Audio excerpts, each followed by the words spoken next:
Hello everyone, welcome to our YouTube channel. Myself Sheetal Verma, and today I am going to take class of class 9th, and we will study today biology, and topic for today's class will be fundamental unit of life, cell. So let us begin with our topic. First of all, we will learn about the history of cell. So let us begin. In 1665, Robert Hooke examined the slice of cork by self-designed microscope. क्या हुआ 1665 में Robert Hooke नाम के एक scientist थे. उन्होंने क्या किया, एक कॉर्क को अपने खुद के डिजाइन माइक्रोस्कोप के अंदर एग्जामिन किया. अब कॉर्क क्या होता है इसमें, तो cork is a substance which comes from bark of tree. जो ट्री की बार्क होती है उससे एक कोई सब्सटेंस मिलता है, उसे हम क्या कहते हैं, cork. By microscope cork resembled the structure of a honeycomb consisting of many little compartment. अब माइक्रोस्कोप के अंदर जब उस कॉर्क को देखा तो हमें क्या पता चला कि जो कॉर्क है उसमें हनीकॉम्ब जैसे छोटे छोटे कंपार्टमेंट्स बने हुए हैं. This was very important invention in the history of science that living beings appear to consist of separate small units. तो इससे क्या डिस्क्राइब होता है कि जो लिविंग ऑर्गेनिजम्स है उसमें बहुत सारी छोटी छोटी स्मॉल यूनिट्स हैं, और उन्हीं स्मॉल यूनिट्स को हमारी बायोलॉजी में रॉबर्ट हुक ने नाम दिया क्या, सेल. तो सेल को मैं क्या कह सकती हूँ, छोटी छोटी यूनिट्स जो हमारे उन यूनिट से मिलकर पूरी बॉडी बनी हुई है. फिर उससे फर्दर स्टडी हुई. फर्दर स्टडी क्या हुई, in 1839 Purkinje discovered some fluid substance in the cell termed protoplasm. Purkinje करके एक साइंटिस्ट थे जिन्होंने एक सब्सटेंस, फ्लूइड सब्सटेंस मतलब लिक्विड सब्सटेंस सेल के अंदर देखा, उसे उन्होंने क्या नाम दिया, प्रोटोप्लाज्म. फिर in 1940 with the discovery of electron microscope complex structure of cell and various organelles could understand. फिर 1940 में एक इलेक्ट्रॉन माइक्रोस्कोप आया जिसके अंदर सेल का जो कॉम्प्लेक्स स्ट्रक्चर है और सेल के अंदर कौन कौन से ऑर्गेनल्स है उन सब के बारे में स्टडी किया गया और डिस्क्रिप्शन दिया गया. यही हिस्ट्री है हमारे सेल की. सेल किसने डिस्कवर्ड किया था, रॉबर्ट हुक ने, और उस पर फर्दर स्टडीज हुई और फर्दर स्टडीज के बाद पता चला कि सेल स्मॉलेस्ट यूनिट है हमारी लिविंग बीइंग्स की और उसके अंदर छोटे छोटे ऑर्गेनल्स हैं. Now what is cell.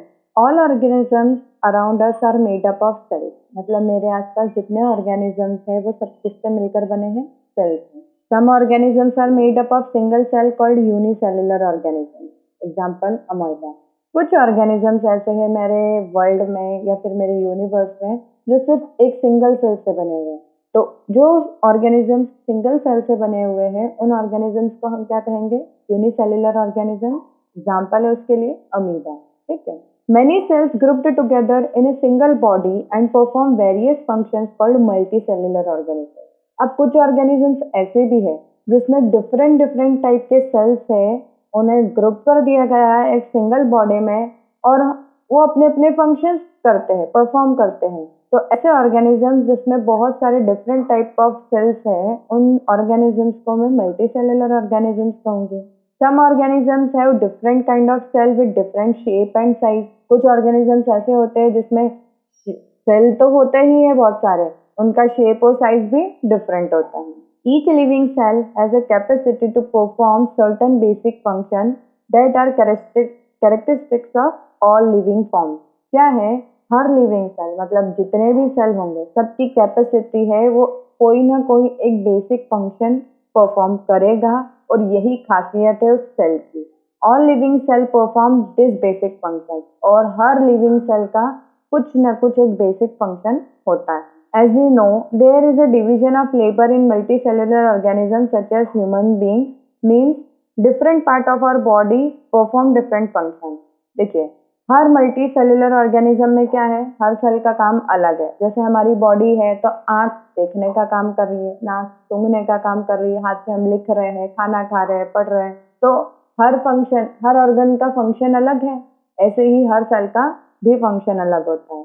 A single cell also performs different functions with the help of its components, which is known as cell organelles. अब हम सिंगल सेल की बात करें तो सिंगल सेल के अंदर भी बहुत छोटे छोटे ऑर्गेनल्स हैं जिनके मदद से पूरा जो सिंगल सेल है वो अपने फंक्शंस कैरी आउट करता है। और इन्हीं ऑर्गेनल्स को हम बेसिक यूनिट कहेंगे किसकी? सेल की। सेल की बेसिक यूनिट है सेल ऑर्गेनल्स, और हमारी बॉडी की बेसिक यूनिट क्या है? सेल। सेल से मिलकर बनता है टिश्यू, देन टिश्यू से हमारा एक ऑर्गन बनेगा, और ऑर्गन से कोई एक ऑर्गन सिस्टम बनता है, जैसे मेरा डाइजेस्टिव सिस्टम है। उसके बाद में उस पूरे ऑर्गन सिस्टम, बहुत सारे ऑर्गन सिस्टम्स को मिलाकर मेरी पूरी बॉडी प्रिपेयर होती है, बॉडी बनती है। तो बेसिक और फंक्शनल यूनिट हमारी लाइफ की क्या है? सेल है। अब स्ट्रक्चर ऑफ सेल, तो हम अगर स्ट्रक्चर की बात करें सेल की, तो सेल के स्ट्रक्चर में 3 फीचर्स होते हैं। फर्स्ट है प्लाज्मा मेम्ब्रेन, सेकंड है न्यूक्लियस, थर्ड है साइटोप्लाज्म। अब इसको हम एक एग्जांपल से समझते हैं तीनों चीज़ों को डिफरेंटली। मैंने एक बलून लिया, बलून के अंदर एक छोटा सा कुछ पत्थर डाल दिया, ठीक है। उसके अंदर मैंने पानी भर दिया और बलून को मैंने क्या कर दिया? फुला दिया। अब जो मेरा बलून है वो बिहेव करेगा प्लाज्मा मेम्ब्रेन की तरह, मतलब जो आउटर लेयर है वो प्लाज्मा मेम्ब्रेन कहलाएगी। उसके अंदर जो लिक्विड फिल्ड है, बलून के अंदर जो लिक्विड है या फिर एयर है, तो उसे मैं साइटोप्लाज्म कहूंगी। और जो मैंने जो छोटा सा पार्ट पत्थर रखा है तो वो मैं न्यूक्लियस कह सकती हूँ। मतलब प्लाज्मा मेम्ब्रेन आउटर लेयर होती है, न्यूक्लियस एक ऑर्गन होता है सेल का, और जो साइटोप्लाज्म है वो लिक्विड होता है। अब हम तीनों को डिस्क्रिप्शन में पढ़ेंगे, तीनों के अलग अलग फंक्शन। पहले बात करते हैं हम प्लाज्मा मेम्ब्रेन की। तो plasma membrane outer most covering होती है किसी भी सेल की, जो सेल को एक्सटर्नल एनवायरनमेंट से क्या करती है? डिफर करती है। अब प्लाज्मा मेम्ब्रेन के स्ट्रक्चर की बात करें तो प्लाज्मा मेम्ब्रेन का स्ट्रक्चर कैसा होता है? फ्लेक्सिबल होता है। उसमें बहुत सारे मटेरियल का मूवमेंट होता है अंदर बाहर, इसलिए उसका जो स्ट्रक्चर होता है बहुत फ्लेक्सिबल होता है। और किससे बना होता है प्लाज्मा मेम्ब्रेन? लिपिड और प्रोटीन से। Now we can observe the structure of plasma only through the electron microscope. अगर मुझे प्लाज्मा मेम्ब्रेन का स्ट्रक्चर देखना है तो हम उसको सिर्फ माइक्रोस्कोप के थ्रू देख सकते हैं, हमारी डायरेक्ट आई से नहीं देख पाते। आगे बढ़ते, the flexibility of cell membrane also enable the cell to engulf the food and other material from its external environment. अभी मैंने बताया कि जो प्लाज्मा मेम्ब्रेन है वो बहुत फ्लेक्सिबल होता है ना। सेल मेम्ब्रेन है वो बहुत फ्लेक्सिबल होता है। फ्लेक्सिबल क्यों होता है? ताकि वो फूड को इनगल्फ कर सके, खा सके, और दूसरे मटेरियल को अपनी बॉडी के अंदर आने दे एक्सटर्नल एनवायरनमेंट से। इसलिए जो मेम्ब्रेन है बहुत फ्लेक्सिबल होती है, और इस प्रोसेस को जिसमें फूड को इनगल्फ करते हैं फिर किसी अदर मटेरियल को इनगल्फ करते हैं अपनी बॉडी के अंदर, उस प्रोसेस को हम एंडोसाइटोसिस कहेंगे। अमीबा जनरली यही प्रोसेस यूज करता है। अमीबा बाहर से अपने फूड को क्या कर लेता है? अंदर इनगल्फ कर लेता है। अब प्लाज्मा मेम्ब्रेन जनरली होता है सारे सेल्स में, बट एक और एडिशनल प्लाज्मा मेम्ब्रेन की तरह एक वॉल होती है जिसे मैं क्या कहूंगी? Cell wall. But cell wall मुझे हर सेल में नहीं मिलेगा। सेल वॉल स्पेशली हमें मिलता है किसमें? प्लांट सेल में। प्लांट सेल में हमें सेल वॉल मिलेगा, वो भी एक एडिशनल कवरिंग है ना। जैसे हमारे घर पे एक सिंगल दीवार है, मैंने 2 दीवार बना दी। सिंगल दीवार है तो वो प्लाज्मा मेम्ब्रेन कहलाएगी, और मैंने 2 दीवार बना दी तो एक को मैं प्लाज्मा मेम्ब्रेन कहूंगी, दूसरी को मैं क्या कहूंगी? Cell wall. तो सेल वॉल एडिशनल कवरिंग है किसी भी सेल में। तो सेल वॉल हमें मिलती है किसमें? सिर्फ प्लांट सेल में। इसके स्ट्रक्चर की बात करें तो इसका स्ट्रक्चर कैसा होता है? कॉम्प्लेक्स होता है, जो सेल्यूलोज से बना होता है ना। जो हमारी सेल वॉल है वो सेल्यूलोज से बनी होती है, और ये जो प्लांट है उसको स्ट्रेंथ देती है, मजबूती देती है ना। 2 वॉल हो गई तो ऑब्वियस सी बात है कि वो मजबूती देगी। अब इसका फंक्शन क्या होता है?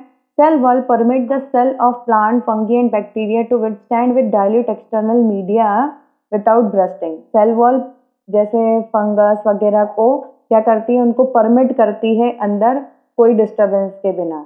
और सेल वॉल में क्या होता है? पानी लिया जाता है, मतलब सेल वॉल और प्लाज्मा मेम्ब्रेन के थ्रू प्लांट के अंदर पानी जाता है, और इस पानी लेने की प्रोसेस को हम क्या कहते हैं? ऑस्मोसिस। इसको हम आगे डिस्क्रिप्शन में पढ़ेंगे। आगे बात करते हैं हम फंक्शन की, इसके प्लाज्मा मेम्ब्रेन की। तो फर्स्ट फंक्शन क्या होता है प्लाज्मा मेम्ब्रेन का? Separation of content of cell. जो सेल है उसके कंटेंट के को सेपरेट करने का काम कौन करता है? Plasma membrane. सेकेंड काम क्या है? Permit the entry and exit of material. कोई भी मटेरियल अंदर आ रहा है या फिर बाहर जा रहा है तो उसकी एंट्री और एग्जिट कौन अलाउ करता है? Plasma membrane. Prevent movement of some other material called selective permeable membrane. तो मतलब कुछ दूसरे मटेरियल होते हैं उनके मूवमेंट से प्रिवेंट करता है। Some substances like carbon dioxide, oxygen can move across the cell membrane by the process called diffusion. अभी हमने पढ़ा था कि वाटर का मूवमेंट किसके थ्रू होता है? एक प्रोसेस के थ्रू जिसे हम क्या कहते हैं, ऑस्मोसिस। पर जैसे कार्बन डाइऑक्साइड है, ऑक्सीजन है, इनका जो मूवमेंट होता है वो कौन सी प्रोसेस के थ्रू होता है, डिफ्यूजन के। दो प्रोसेसेस हमने पढ़ी यहाँ पे, एक ऑस्मोसिस एक diffusion. Osmosis movement of water के लिए ऑस्मोसिस, और movement of carbon dioxide, oxygen या फिर अदर मटेरियल के लिए हम क्या यूज करेंगे, डिफ्यूजन। डिफ्यूजन क्या होता है, किसी भी सब्सटेंस का मूव करना from higher concentration to lower concentration. मतलब कोई भी सब्सटेंस जब हायर कंसेंट्रेशन, जिस तरफ ज्यादा है, ज्यादा से कम की तरफ मूव करता है, तो उस प्रोसेस को हम क्या कहते हैं, डिफ्यूजन। अब हम बात करते हैं न्यूक्लियस की। तो nucleus is a darkly coloured spherical और oval dot like structure near the centre of each cell. हर सेल के सेंटर में एक डार्क स्फेरिकल या ओवल डॉट लाइक स्ट्रक्चर होगा, इसे मैं क्या कहूंगी, न्यूक्लियस। का structure double layer covering of nucleus, nuclear membrane, है ना। न्यूक्लियस होता है और इसकी जो कवरिंग होती है न्यूक्लियस की, उसकी कवरिंग को हम क्या कहते हैं, न्यूक्लियर मेम्ब्रेन। न्यूक्लियर मेम्ब्रेन के फंक्शंस क्या होते हैं, porous and transfer the material from nucleus to cytoplasm. Cytoplasm क्या है, सेल के अंदर का लिक्विड। अब सेल के अंदर मेरा न्यूक्लियस है, और न्यूक्लियस और साइटोप्लाज्म के बीच में जो मटेरियल का ट्रांसमिशन होता है ना, ट्रांसफर होता है, उसे वो किसके थ्रू होता है, न्यूक्लियर मेम्ब्रेन के थ्रू होता है। नेक्स्ट हम पढ़ते हैं साइटोप्लाज्म। मैंने अभी बताया जो लिक्विड होता है ना, जो हमारे सेल के अंदर कोई भी लिक्विड होता है, उस लिक्विड को मैं क्या कहूंगी, साइटोप्लाज्म। और इसी लिक्विड के बीच में क्या होते हैं, मेरे सेल के बहुत सारे ऑर्गेनेल्स होते हैं, है ना। ऑर्गेनेल्स जैसे मेरी बॉडी के अलग अलग ऑर्गन्स हैं, ऐसे ही सेल के ऑर्गन्स हैं, तो वो यहाँ पर प्रेजेंट होते हैं साइटोप्लाज्म के बीच में। मतलब साइटोप्लाज्म, ऑर्गन्स और न्यूक्लियस, इन सब के कॉम्बिनेशन से मेरा सेल बना है।